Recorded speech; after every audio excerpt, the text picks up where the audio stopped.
avec Nicolas Baldovny de chez LG2. Donc, Nicolas, qu'est-ce qui t'amène au WAC cette année? Alors, ce qui m'amène au WAC cette année, c'est déjà ma première participation. Puis, on a décidé de venir en gang au niveau de LG2 cette année. On s'est dit que les autres années, on n'était pas très représentés, donc on est 8 cette année. Donc on est vraiment de groupe. Il y a du monde en design, du monde en développement, en service conseil. Donc, on a décidé de venir tous ensemble et de voir un petit peu. On trouvait que les panels intéressants. On a eu la chance de participer avec une autre personne à un masterclass lundi, qui était vraiment de très bon niveau. Puis depuis mardi, on est sur les conférences à se promener puis à voir les différents speakers. C'est vraiment cool. Et puis toi, tu nous as fait une présentation également, donc tu nous as traité de design d'émotion. Ouais. Qu'est-ce que c'était le cœur de ce que tu voulais passer dans cette présentation? Au niveau du design d'émotion, ce que j'ai essayé d'amener, et puis j'espère que c'est le message que j'ai essayé de passer, c'est qu'il y a un rôle très important. Aujourd'hui, on a un rôle de concepteur d'interface quand on est des UX designers. On a un rôle au niveau de rendre ça beau quand on est des directeurs artistiques ou des gens en UI. Puis c'est l'association un peu des deux métiers capables de créer des émotions, comment on bâtit des émotions.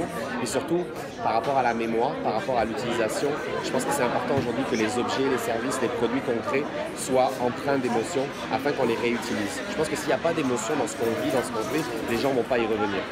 Et puis, pour finir, peut-être le consommateur est tellement particulier aujourd'hui, tellement demandant qu'il a besoin de vivre des émotions avec des choses pour les réutiliser et être séduit. Donc, c'est très la séduction, puis ce genre d'éléments. Puis selon toi, à ce moment-ci, qu'est-ce que ce serait le principal frein à l'accomplissement finalement de ce genre de projet? Dans la conférence, je parlais un petit peu de culture. Ce que j'ai l'impression, puis par rapport à mon passé aussi, c'est que culturellement, la pratique est très différente, par exemple, du design. J'ai eu l'occasion de travailler en Europe. J'étais avant d'être chez LG2, j'étais chez Neuron, donc on avait l'occasion de travailler dans le réseau. J'ai travaillé avec énormément de collaborateurs en Europe. La vision du design était vraiment très différente aujourd'hui, que ce soit même au niveau des processus en interne, le UX d'un côté, les DA de l'autre. Alors que j'avais l'occasion aussi de voyager vers la côte ouest, de dialoguer, de collaborer avec des collègues qui étaient en Californie, à San Francisco. Et là, on voyait vraiment que le rapport au design était vraiment mergé, UX et UI ensemble, de manière pas de silo. On travaille ensemble en petite équipe. Puis, je pense qu'aujourd'hui, le problème, il est là, c'est que si on veut atteindre des produits de qualité, des services de qualité, on doit travailler beaucoup plus en équipe, beaucoup plus en amont et ensemble.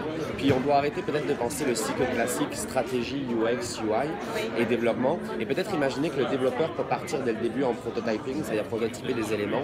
Et là, on peut peut-être prendre le UX, le UI, puis faire des projets d'une manière peut-être différente. Est-ce que c'est quelque chose que tu mets en application, toi, au quotidien, dans ta pratique? En toute honnêteté, au niveau de LG2, je te dirais qu'il y a beaucoup de choses qui ont évolué au niveau de notre pratique en design.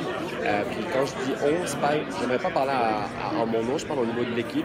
Puis je l'ai dit durant la conférence quand j'ai commencé, c'est une présentation collective. C'est moi qui ai fait un porte-parole, mais c'est un travail d'équipe. Oui, au quotidien, je te dirais, on a modifié beaucoup de choses dans notre fonctionnement qui font qu'aujourd'hui, on peut vraiment dire qu'on a un travail très en équipe, réduite, peu de personnes dans les salles, un merge en UX et UI. On a fusionné notre équipe au niveau de la création. On fait plus de différence forcément entre les UX designers et les UI designers.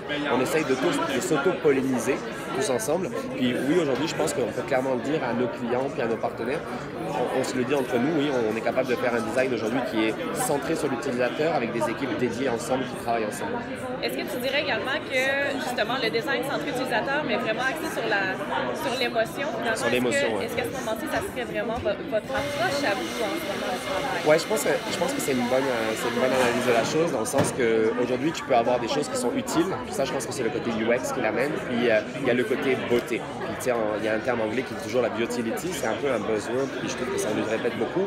Mais aujourd'hui, il faut que tu sois utile, il faut que tu sois beau. Il faut que tu réussisses à être logique, il faut que tu réussisses à être magique, il faut que tu réussisses à créer de la magie dans les choses que tu fais. Puis ça, la magie, qu'on le veuille ou non, j'ai une formation de UX designer, j'ai fait de la DA aussi un peu, mais la magie, elle vient par le design. L'interface peut t'amener une certaine forme de magie, mais la beauté, c'est souvent la direction artistique qui l'amène et la création que tu mets par-dessus. C'est dur d'avoir des wireframes qui te font rêver.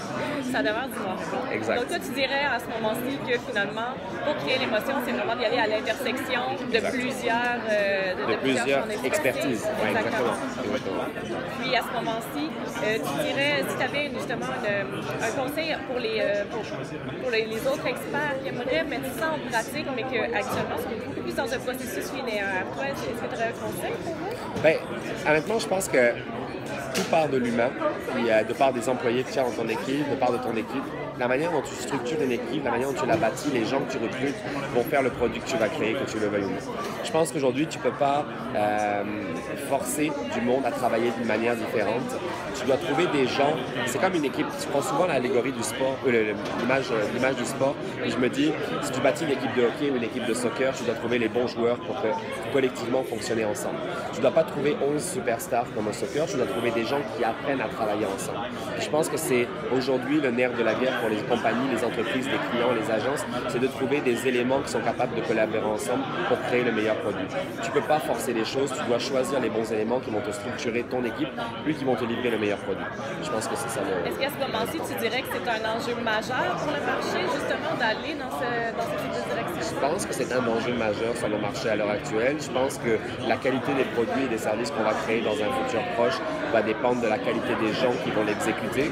Je pense que si on est capable de former aussi un peu plus différemment les futurs designers, d'être un peu moins académique, plus pratico-pratique dans notre expertise, ça serait intéressant. Je le vois au quotidien, j'enseigne à l'UNIS avec d'autres personnes sur le marché à Montréal, qui sont dans d'autres agences, puis on en discute entre nous, on échange beaucoup.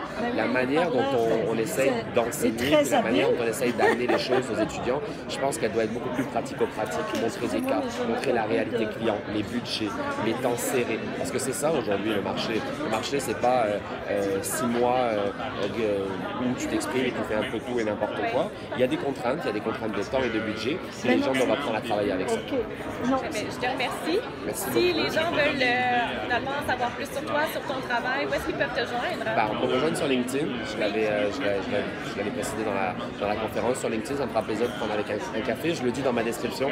Ça me dérange. Je vais prendre souvent des cafés avec du monde pour discuter. Puis ça me fera plaisir, même s'il y a des gens, des étudiants qui veulent venir au bureau visiter, il n'y a pas de problème. Merci beaucoup. Merci beaucoup. Bonne journée. Salut.